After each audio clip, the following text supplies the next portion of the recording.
See what we have here.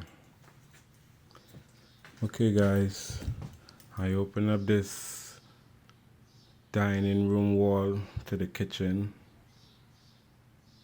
and bounce up a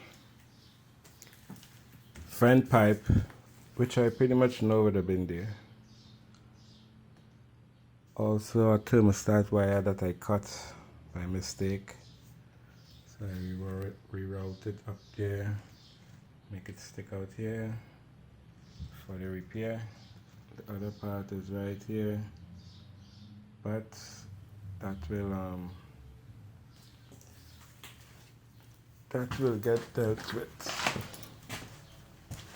So in here, to reroute the vent, I drilled some holes through here and I put some sheetrock to block off.